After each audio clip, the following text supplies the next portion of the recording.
Buenas tardes, ¿cómo están amigos? Nuevamente un programa de geopolítica en el Atlas, hoy jueves 20 de noviembre, ya en las vísperas de fin de año, se nos ha pasado el año 2025 y hoy nos encontramos nuevamente desde el Complejo Cultural Atlas de la ciudad de Rosario, la provincia de Santa Fe, la República Argentina, con un programón, como venimos teniendo jueves a jueves, cada día nos quedamos cortos de tiempo, pero bueno, hoy tenemos como invitado a Aníbal Gómez. Hola Aníbal, ya lo hemos tenido otras veces, ¿cómo estás? Bienvenido, un gusto tenerte con nosotros. Buenas tardes Gastón, es un gusto para estar otra vez en tu programa y predispuesto a dar un poco la información de lo que ustedes necesiten y recabar también información sobre los temas que vas a tratar en este programa. Así que desde Red Amparo, un saludo. Bueno, bienvenido y saludamos también a José, nuestro compañero desde Caracas, Venezuela. ¿Cómo estás, José? Bienvenido, como siempre, un gusto tenerte. Bueno, José está con problemas de conectividad, como tenemos todo, así que aprovechamos a saludar a nuestro coequiper, Luis. ¿Cómo estás, Luis, desde Mar del Plata? Bienvenido. ¿Qué tal? Buenas tardes, Gastón, Aníbal, José. Te cuento, Aníbal, que José nos estamos comunicando con él desde Caracas, Venezuela. Es un columnista también que nos da las primicias y las novedades en el país hermano de Venezuela. Así que creo que va a ser un programa muy interesante y sudamericano, además. Bueno, le damos la oportunidad de que nos salude, José, porque antes quedaste congelado, José, cuando te di la bienvenida, así que bienvenido al programa, como siempre. Nuestro coequiper de Caracas, Venezuela, José Castro, ¿cómo estás? ¿Cómo está? Un saludo y un saludo de estar en este panel con nuestro amigo y conocer a nuestro amigo Juan Aníbal Gómez en este tema interesante. Bueno, bienvenido a los tres. Vamos a aprovechar para poner una placa, que es la que venimos impulsando desde este programa, y ya después nos vamos a adentrar en el tema que nos convoca hoy, que esencialmente es Venezuela, es nuestra hermana Venezuela, y a partir de allí desarrollar todo el programa ya irán comprendiendo. Pero arrancamos poniendo la placa de la carta que hemos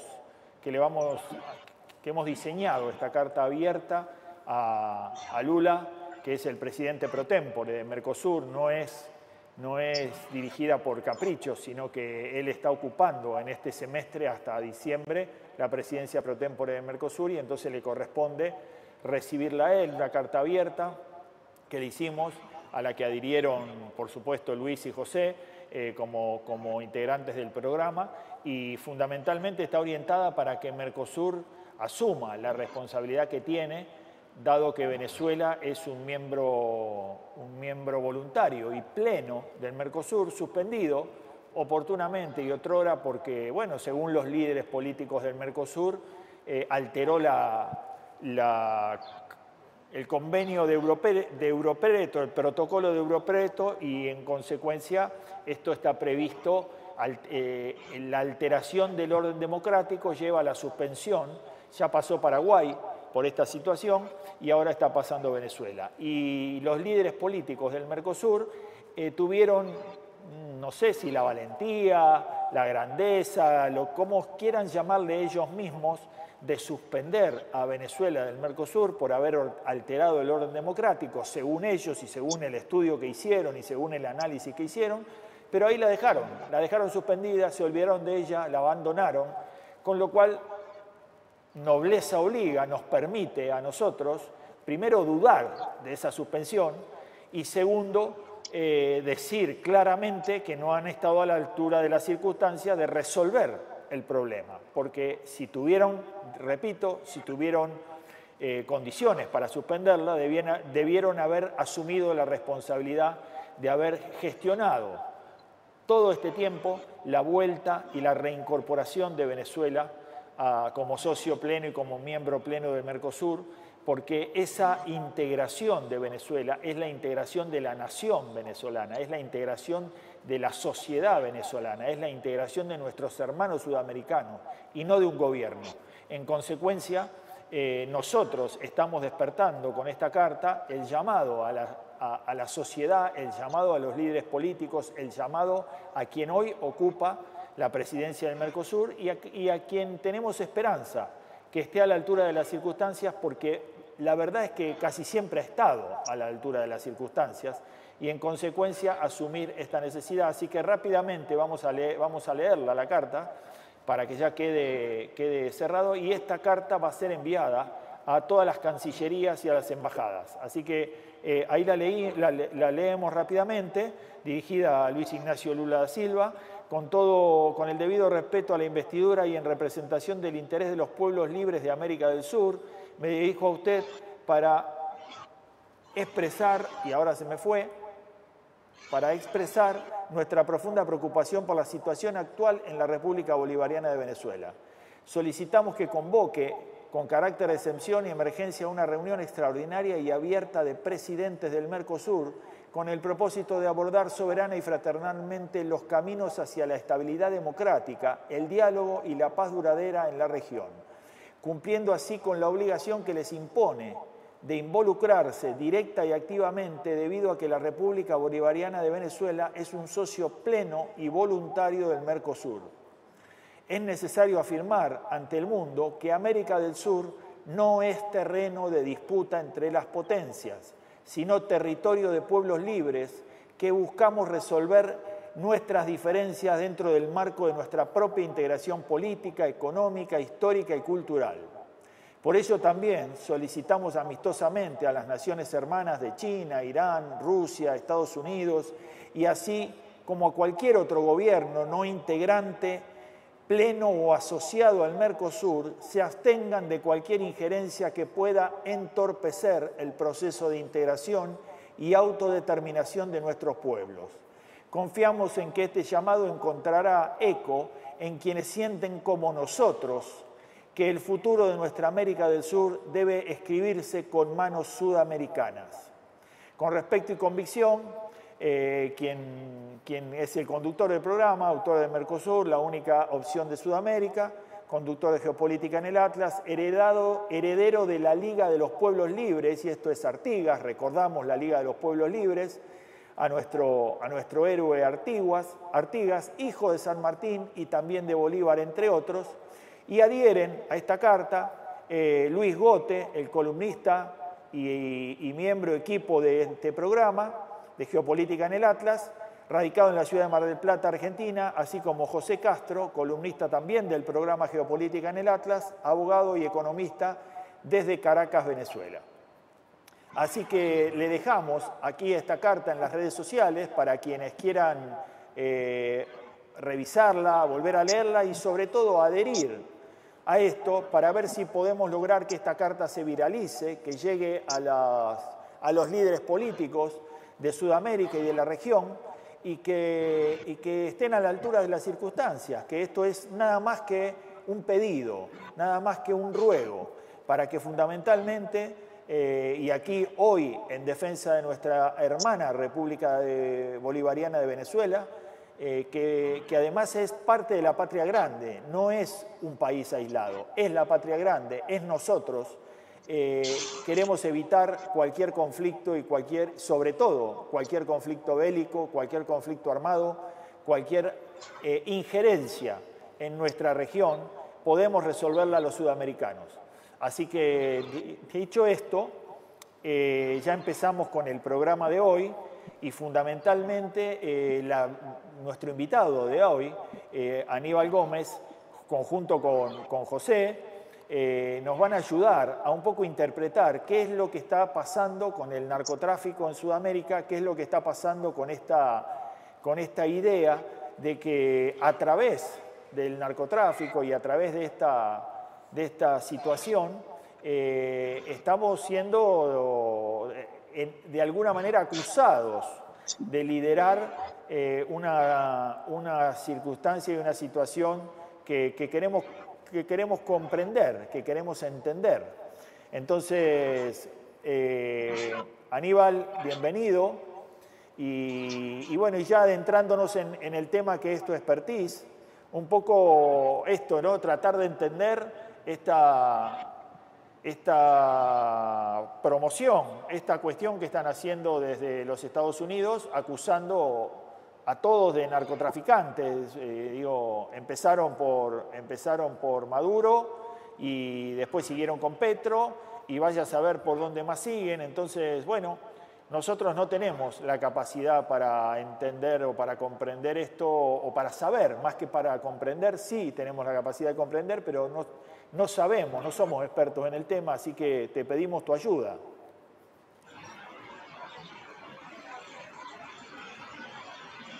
¿Me retoca a mí, Gastón? Sí, tenés la palabra. Bueno, perfecto. Un gusto en el ingreso. Sobre todo quiero apoyar a esta carta donde vos explicás el tratamiento de la unidad de lo que sería la hermandad latinoamericana. Y es un concepto que está más allá de lo ideológico, sino que es lo más importante, la integración de América Latina en todas las facciones. Porque el problema ideológico realmente lo que hace es dividir y no integrar.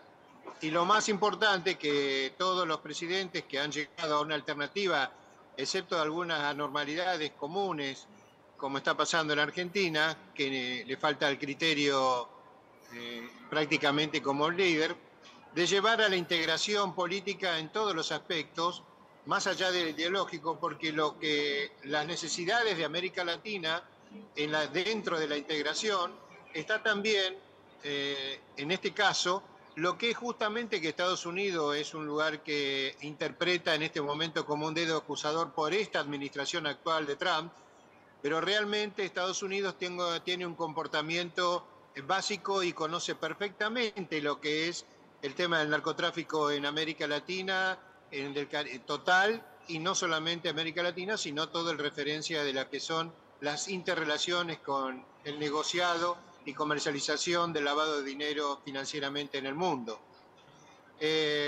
Soy presidente de Red Amparo, es una red que hace 30 años que está integrada. Tenemos un trabajo muy grande, más de 3.000 ciudades en Argentina. Quien les habla ha generado la Asociación Latinoamericana de Seguridad Ciudadana, es decir, que estamos ligados a países fundamentales como Perú, México, Brasil, Paraguay, Uruguay, Chile, es decir, y parte de Colombia. Y en América Latina varios sectores. Pero en esta consideración de lo que vos abrís, tenemos que decir que la DEA sabe perfectamente, nosotros somos parte de la DEA, es decir, que trabajamos en función de integración, porque a veces los conceptos de la violación o el organismo de criminalidad que hay en el sentido criminal del narcotráfico está ligado directamente a los países en un conjunto de que justamente lo que estamos hablando del Mercosur, no hay una integración política de hacer efecto entre todos los países, una unidad de criterio para controlar todo el sistema. Porque una cosa es el consumo y la comercialización de las drogas, pero lo más importante que necesita el narcotraficante y las organizaciones criminales, directas e indirectas, es el plasmado del lavado de dinero en todas las negociaciones financieras que habitan normalmente desde empresarios, bancos, políticos, etc. No tiene límite la criminalidad del narcotráfico, porque el concepto es global. Ahora, y en ese caso me pongo a disposición de las preguntas que quieran hacer. Aníbal, contanos, y ahí abro también a nuestro compañero Luis y a nuestro compañero José, que ahora está teniendo problemas, dificultades con la conectividad, para que también se involucren y hagan las preguntas, me vayan pidiendo la palabra, así no nos pisamos, pero hagan las preguntas que les parezca. Yo lo que quisiera arrancar es si nos podés explicar cuál es el rol y la participación de la DEA para que podamos entender cómo nace, desde dónde arranca esto. ¿Cuál es el rol y la participación de la DEA en el narcotráfico? ¿Es su perseguidor? ¿Es su controlador? ¿Es su conductor? ¿Qué rol cumple en fácil?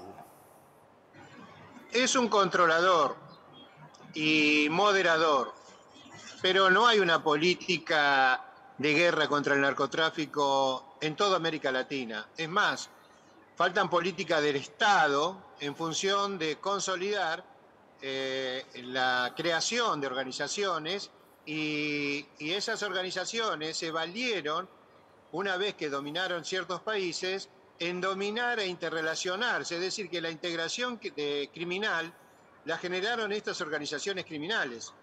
Es decir, que la DEA, en un momento dado, de hace unos 30 años que se retiró un poco la política americanista de Estados Unidos, generó prácticamente una falta de control. La DEA fue como un moderador, que en algunos países lo pudo hacer, pero es un ente de realidad financiera del mundo, del lavado de dinero, pero realmente no es un control estricto, sino por eso hablo de la palabra moderador. Por ejemplo, cuando hablaban en Colombia de Pablo Escobar Gaviria, les doy un ejemplo, el edificio más grande de Miami es financiado y generado por Pablo Escobar Gaviria. Y si nosotros lo sabemos, ellos lo saben.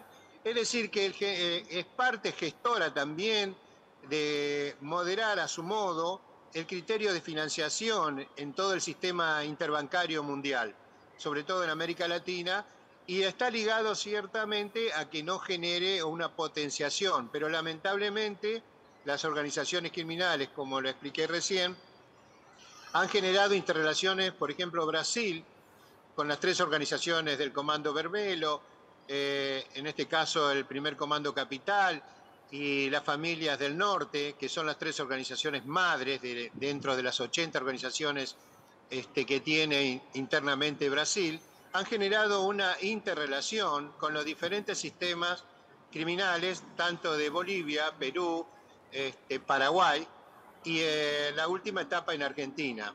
Y estamos hablando desde 1990. Esto no es de ahora. El Aníbal, Comando Vermelho se generó en 1993, ¿no? se ha visto en los últimos tiempos como que hay una corriente en el que el sistema financiero, bueno, hace unas décadas atrás estaba muy en boga el tema del cuidado del lavado de dinero y vos movías fondos de un lugar a otro para hacer comercio y enseguida tenías que justificar de dónde venían los fondos, de dónde salían, de cómo llegaban.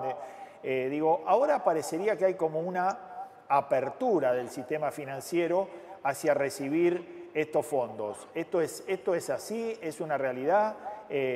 Los fondos del narcotráfico empezaron a circular a través del sistema financiero convencional, o cómo está dado eso que vos planteás. Hay 2 maneras. Vamos a hablar de la parte financiera. La parte financiera está interrelacionada con el apoyo en todos los países, que no tiene identidad ni ideología, sino justamente el único objetivo que tiene como logro es la financiación y la inserción de capitales del narcotráfico, del lavado de dinero, en todos los aspectos. Nosotros en Red Amparo, por ejemplo, hace 12 años denunciamos el narcofútbol en Argentina, materia en la cual 3 países de Latinoamérica estudian nuestras denuncias en las universidades. Después genera el tema de empresas y después en el tema de financiación interbancaria, internacionales. Después vino también en el modernismo virtual todo lo que sería el hot bank de manejos financieros virtuales, que también se hacen un camino irregular donde se puede generar y lavar el dinero tranquilamente. Esa potenciación que se tiene de inversiones lo hacen en todo el rédito financiero de todas las inversiones en todos los rubros que se manejen o la imaginación alcance. Es decir, desde la construcción, campañas políticas. Por eso yo decía que a veces la interrelación no es ideológica, porque el narcotráfico no tiene ideología, claro, sino tiene negociación. Y ese tema, la DEA ha fallado como un ente moderador y controlador que quiso hacer en su momento de hace 30 años atrás. Hoy, como bien lo decís, se hace más, está más libertario, y sobre todo esa palabra libertario está en un presidente actual de Argentina, donde expuso claramente que a él no le importaba de dónde provenía el dinero, sino lo importante era el dinero invertido en Argentina. fíjate que justamente es la opinión del narcotráfico, donde justamente lavan el dinero abiertamente en los diferentes estratos y rubros comerciales y financieros. Aníbal, metámonos, si me permitís, en Venezuela para que no se nos vaya del todo el tiempo, tenemos un tiempo acotado. Venezuela, el narcotráfico, ¿es una excusa? ¿Es una realidad? ¿Cómo plantearías la explicación de por qué Venezuela? ¿Habla Venezuela o hablo yo? No, hablás vos. Ahora después, una vez que vos termines, le damos la palabra a José para que comente, pero está con problemas de conectividad, va y viene. Bueno, Venezuela como no es como cualquier país de Latinoamérica, que las organizaciones criminales tienen la afección y la interrelación. Por ejemplo, Venezuela está ligado íntimamente a la ligación del narcotráfico de Colombia. Reitero, el sistema, vuelvo a decir, lo que se generó, el narcotráfico generó hace unos 18 o 20 años el narcoterrorismo en América Latina. Y eso generó posturas de diferentes países, en algunos que sí insertaron la parte ideológica, otros no, pero siempre van encolumnados en la financiación que fue justamente el narcoterrorismo en América Latina proveniente de dineros y financiación del narcotráfico, el exponente prácticamente del tráfico de armas. Es decir, que Venezuela es uno más de los países de América Latina afectados, como Colombia, como México, como Brasil, como Paraguay, Bolivia, Perú, Argentina y todos los países influidos en la comercialización en las tres vías que hay. No olvidemos que uno es el Atlántico, otro es el del Caribe y otro es el Pacífico. Esas son las tres líneas del manejo internacional de lo que es la comercialización y la parte financiera también del narcoterrorismo, ¿no? Ahora, el gobierno venezolano, de acuerdo a tu conocimiento y a tus datos y demás, ¿está directamente involucrado o esto es una excusa fundamentalmente para tener algún grado de injerencia en nuestra región más de la que ya tienen? Mira, el concepto sería quién sería el que imparte la justicia, en este caso internacional, voy al fondo. Si Estados Unidos tiene la moral para combatir y decir que combate el narcotráfico en América Latina, cuando simplemente se pone atrás de un país como es en este momento Venezuela. Esa extracción es netamente ideológica, no tiene nada que ver con lo que estamos hablando. Lo toma como un objetivo de denuncia, pero realmente el objetivo es político. En cambio, yo pregunto si saben perfectamente de hace 30 años que es parte. Ahora, Venezuela en sí tiene políticos de turno interrelacionados al narcotráfico como todos los países de América Latina. Acá en Argentina, por ejemplo, hay gobernadores, intendentes, senadores, diputados. Como en las últimas elecciones, el 75% de los candidatos de las elecciones de la provincia de Buenos Aires fueron directa e indirectamente partícipes financiados por el narcotráfico, el lavado de dinero. Espera, Aníbal, espera, vamos de vuelta. ¿75% dijiste o escuché mal? No, el 75% sí, y ojo, lo que es peor, de todas las ideologías, porque como en la última elección en Argentina ha sido desmembrado todo el sector de concentración de partidario natural, se generaron en partidos chicos que fueron prácticamente libres de todo el manejo financiero del lavado de dinero del narcotráfico. Por eso, no solo candidatos oficiosos, conocidos, que tuvieron que renunciar y dejar sus bancas, pero hay muchos más. Y en los que estamos en este tema los conocemos. Quien te habla, he practicado, tengo 20 denuncias de muerte por la lucha que tengo entre mi historia y el narcotráfico. Y como estoy en la política, los conozco. Vos ahí en Rosario, es el nido que hace 8 años dijimos que venía el avance del Comando Capital, no del Comando Bermelo. Y ese es el foco político que se generaron. No te olvides que a un intendente de Rosario, como a un gobernador, le tiraron tiros directamente a la faz personal, lo atacaron en forma personal. Es decir que este tema es profundo. Este tema no es de ahora, no es ideológico de los tiempos de actuales. Es una construcción, ¿verdad? Es proveniente de una creación, por eso te decía de Brasil. Estamos hablando de 1970, el Comando Bermelo.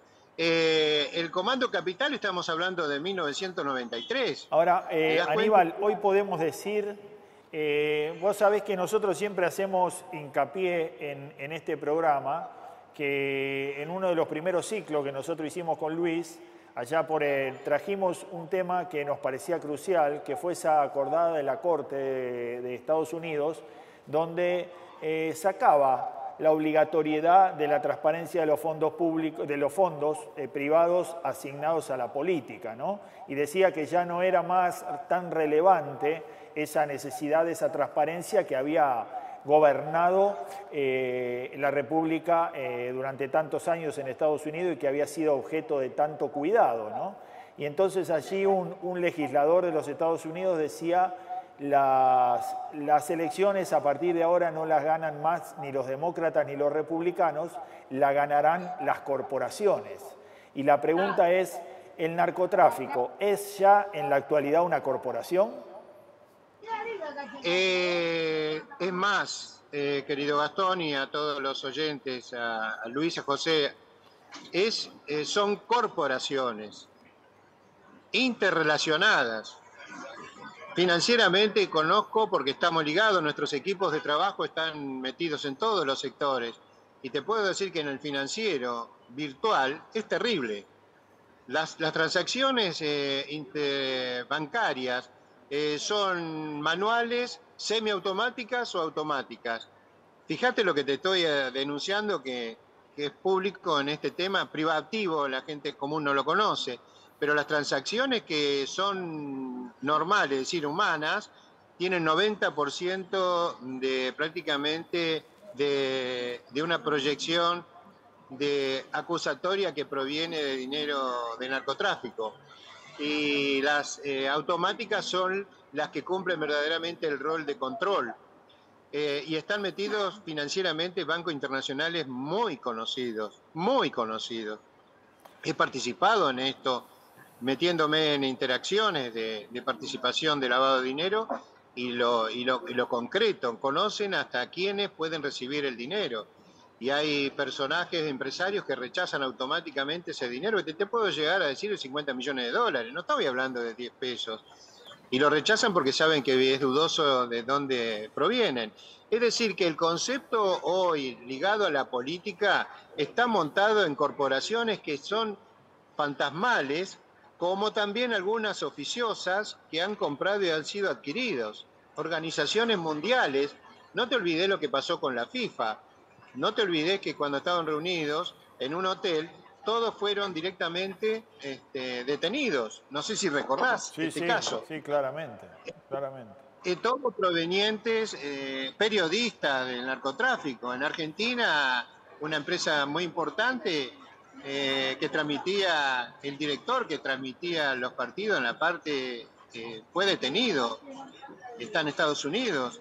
Es decir que todo este efecto que estamos hablando no es solamente político, es terrible, porque ahora que vos decís la parte que no hay se deja de controlar tanto, justamente es el sistema que con los años fueron integrándose en el poder político, judicial, policial y demás. Y las organizaciones, por ejemplo, que quedan en Argentina, que los informo, la Procelac, que es la Procuraduría de Criminalidad Económica y Lavado de Activos, y al CIFRAI, la Secretaría para la Investigación Financiera y Recupero de Activos Ilícitos, son una de las pocas organizaciones que están haciendo el control que se debe generar y realizar, más allá de que ideológicamente gane el gobierno que gane.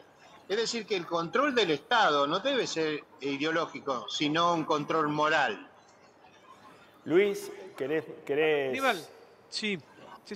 Aníbal, te hago una pregunta. A ver, dentro del imaginario popular se cree y se dice que la expansión del narcotráfico se debe en cierta forma también a la expansión de la pobreza.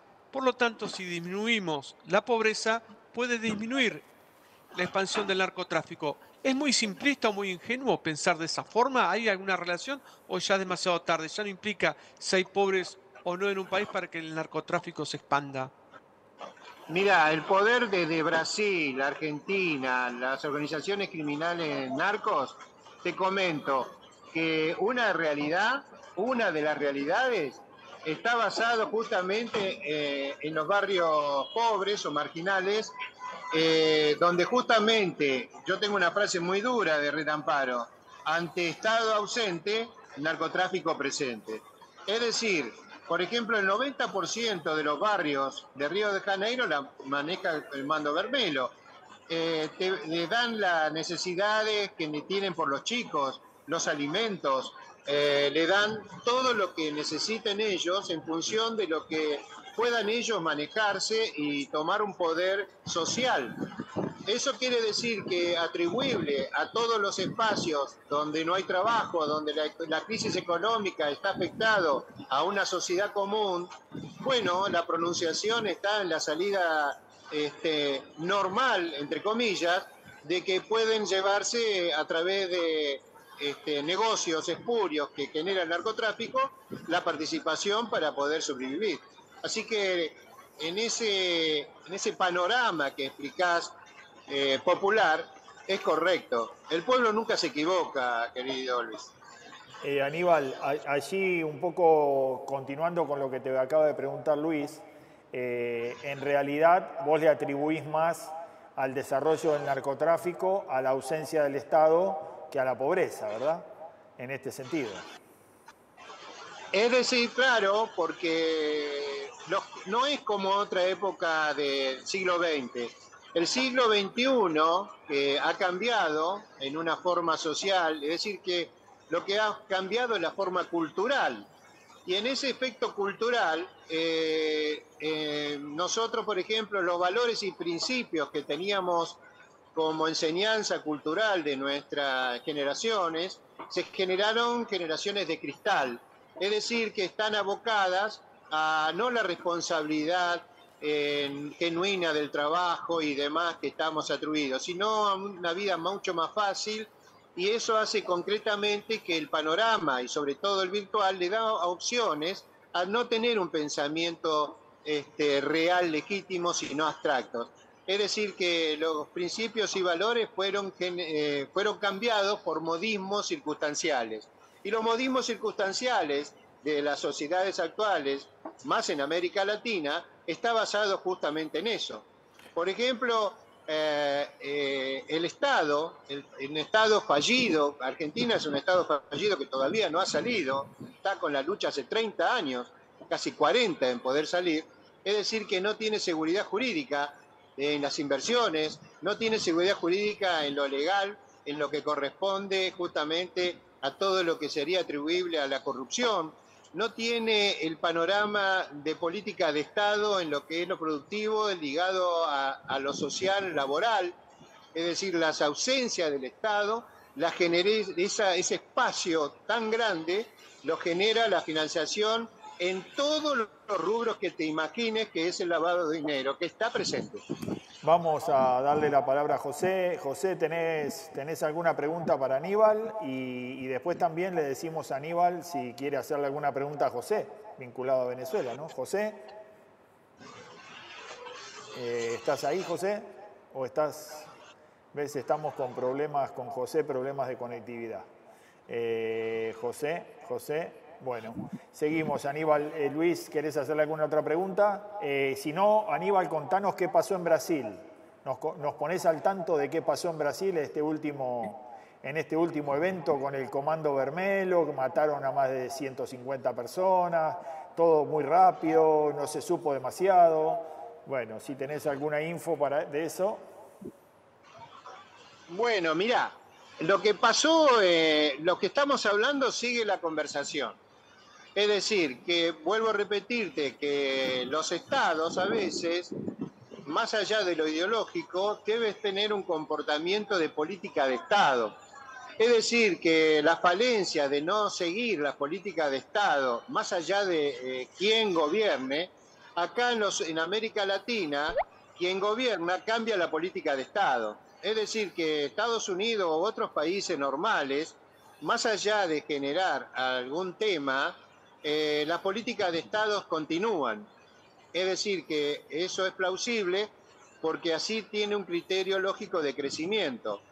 En el caso de América Latina, sobre todo, cada administración que viene cambia o rompe el esquema de una política de Estado, o encima no la tiene, que es peor. Eso genera entonces que en la política social, en la política cultural, en la política educativa, en todo lo laboral, es afectado en salud, todo es afectado al sistema de las crisis económicas financieras que tienen estos países. Eso es lamentablemente que el lavado de dinero genera un alma de corrupción, donde la corrupción genera justamente el ingreso, que en algunos casos lo toman como genuino, y no toman el control de la realidad de dónde provienen esas financiaciones. Pero en el efecto que generó Brasil, generó justamente la falta de política de Estado, de continuar la política de Estado, porque tanto el actual presidente como el anterior, antagónicos ideológicamente, tampoco generaron una política de Estado de control contra el narcotráfico. No, hace 30, por eso te dije, de 1970, estamos casi 55 años, ha generado el Comando Vermelo, y del año 93 ha generado las dos organizaciones, el primer Comando Capital. Pero las tres organizaciones que hay, la del norte con esta, son organizaciones que después se interpelan regionalmente y generan unas luchas internas y fratricidas, donde justamente la corrupción de la policía es parte. Es más, son miembros del narcotráfico. Hay militares que son miembros del narcotráfico en Brasil y en toda América Latina. Hay políticos que son miembros, integrados, socios del narcotráfico. Entonces, la evolución que se hizo en Latinoamérica ha generado que el Comando Vermelo, que prácticamente está en el 90% de los estados de Brasil, y el Comando Capital, ultra agresivo, enemigo del Comando Vermelo, han generado afinidades y organizaciones dentro de las 83 organizaciones que se conocen en Brasil. Eso generó la interrelación. Por ejemplo, la Vermelo tiene directamente el manejo de la cocaína y de la marihuana desde Paraguay con Bolivia. En cambio, el Comando Capital tiene la interrelación directa con Colombia, y esa interrelación directa hace que tiene atribuible al dominio de cada uno de los mercados, para que entienda de ahí que viene la extensión al resto de los países de Latinoamérica. Por ejemplo, el Comando Capital en Chaco, en Argentina, y en Encarnación, porque se trabaja por las prisiones, es decir, que están detenidos, porque son organizaciones que ahora voy a explicar rápidamente, se generan por el control administrativo de los líderes que están detenidos. Gracias a la corrupción, lamentablemente, de las penitenciarías, generan una interrelación común con el sistema virtual interrelacionado. Por eso fue tan grande el avance en los últimos 10 años. En ese efecto, dependen de esa organización del sector que está en Paraguay, que está justamente en la prisión de Ciudad del Este. Observá que de ese detalle pasaron a las diferentes prisiones de Santa Fe y de Rosario. Qué raro, ¿no? Entonces, de ahí generan las organizaciones de control y de todo un sistema de sobornos, extorsión y asesinatos directos de control. Llevan el control. Como generan líderes, lo destruyen. Porque es muy duro el ser ese mandato de cumplir, es el sistema de ser parte de una organización de narcotráfico. sobre todo del Comando Capital. No olvidemos que en la 1114, la lucha actual, desde hace nosotros denunciamos hace 6 años, que ya iba a venir que el control paraguayo, que primero fue peruano y después lucha con Paraguay, se sumaba ahora Brasil con el Comando Capital, que ya hay detenidos del Comando Capital, por ejemplo, en la Villa 30 y 31 de Retiro, o Ciudad Especial. Ese tema de avance es el control que genera lamentablemente como una normalidad de vida que la ciudadanía lo va viendo, los barrios lo van entendiendo, pero no saben de qué origen tienen. Pero lo extraño es el avance que se tiene porque la política de Estado no está controlando el sistema. José, ¿está por ahí? Se nos ha ido, José. Se nos ha ido José, quedó solo la presentación. La imagen. Bueno, Luis, dale Aníbal, vos. perdón, te consulto. ¿Hay pruebas de que las mafias albanesas, ucranianas o rumanas ya estén en territorio sudamericano, en particular en Ecuador, y que se quieran extender o expandir hacia el Paraná? Me tocaste varios puntos. Si es de relacionado, no solamente de Albania. El primer país que se generó, a mí me citó en el 97 el cónsul de Rusia. La señora tenía un restaurante cerca de mi inmobiliaria, yo fui asistido y él me explicó, porque él sabía que tenía red de amparo contra el narcotráfico, y él me explicó que renunciaba de cónsul porque se venía la mafia apoyada por un sector político del país de Rusia en referente a las trata de blanca. Con eso te quiero decir desde cuándo se está infiltrando este tema. Ya estamos hablando de Rusia. Y cuando estaba en el tema de Rusia, generó la espontaneidad del lavado de dinero mal habido de las mafias de Rusia, generada, por ejemplo, en la inserción en el fútbol. El Chelsea y otros clubes están muy comunes que después estuvieron castigados en algún tema por el mal manejo financiero de no controlar el lavado de dinero. Es decir, que el tema desde Italia es uno de los focos, por ejemplo, en América Latina, lo que me molesta mucho porque nadie lo denuncia y Gastón te agradezco como Luis la oportunidad de denunciarlo, el problema de la pedofilia en Argentina está ligado directamente al narcotráfico, con un gran poder político. La pedofilia actualmente es una de las dimensiones más grandes que hay en el tema lamentablemente metido en el narcotráfico. Y ese tema, sumado en Argentina a la prostitución, cosa que en otros países de Latinoamérica no existe, la comercialización de la droga a través de la prostitución, en Argentina sí, desde el 92 en adelante. Así que fíjate que todo este concepto de lo que estamos hablando, de trata de personas, pedofilia, se están enviando ahora, se están con control de hasta este tema de exportación lamentablemente de órganos. Todo ese foco, acá en Argentina lo de Loan y la cantidad de chicos que desaparecen y no son tan populares su lucha, todo este concepto está ligado al narcotráfico. Y ahí viene un poco Gastón lo que decía, ¿dónde está el control de la DEA? La DEA no controla. Por ejemplo, nosotros en pedofilia, uno de los problemas más graves que hay del tema del consumo de adicciones y el hecho de la generación cristal, es la cantidad de de suicidios de chicos de 11 a 14 años. La provincia que tiene más alto el índice es Salta, la provincia de Salta. Y a nosotros hemos recibido por padres denuncias, por ejemplo, culturales, que se llamaban el poeta negro, de origen venezolano, por ejemplo, un hombre ligado a traer una cultura negra sobre el punto de Internet, donde había chicas y chicos que tomaban y esbozaban esa cultura y generaban un poco lo que sería después el suicidio.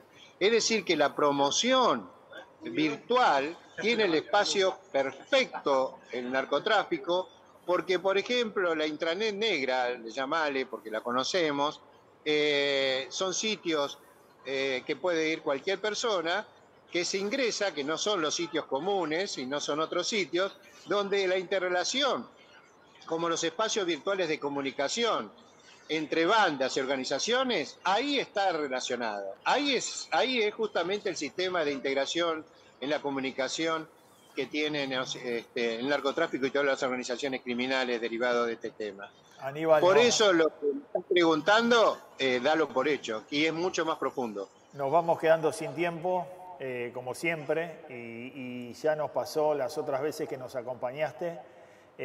Nos queda mucho por preguntarte, nos queda mucha información por que nos suministres, tenés mucha data, y en consecuencia lo que te voy a pedir es si nos podés cerrar el programa de hoy diciéndonos si hay esperanza, si vos ves que tenemos esperanza.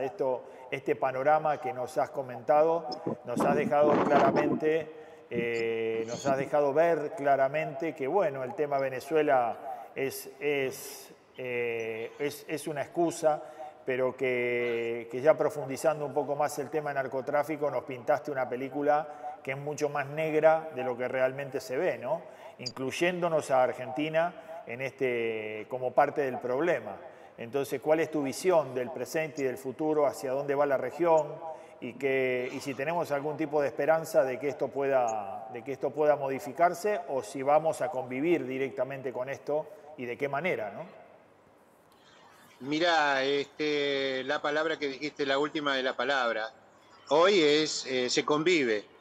Lo más importante que todos los que tenemos una cultura de una generación estructurada mentalmente, que es la que venimos controlando, luchamos con una unidad de criterio afincada en resolver la situación y buscar. Lo bueno de virtual, lo que tiene malo tiene lo bueno, porque nos integramos en diferentes países, muchísima gente, que son más los que están en silencio, que quieren generar una normalidad de lo que está pasando, porque son los que, más, te puedo dar un porcentaje, en Red Amparo el 90% de los integrantes son mujeres. Vos fíjate que algo culturalmente está cambiando. En vez de ser los hombres, no, las madres han generado una lucha total contra el narcotráfico. Es decir, que ahí viene un poco la solución de la búsqueda de poder llevar el valor cierto de lo que es la unidad de criterio mancomunado a través de unas organizaciones virtuales, Red Amparo es una, como hay muchas, que estamos en este momento plegadas en buscar soluciones. Y se controlan, por eso yo estoy metido en la política también por ese tema, porque los líderes políticos que ponemos son limpios, y son gente culturales trabajando para la honestidad de salir una grandeza de país. Esa posibilidad está concreta en el futuro, Gastón. La verdad está puesta en manifiesta, no está en la acción y no en el pensamiento.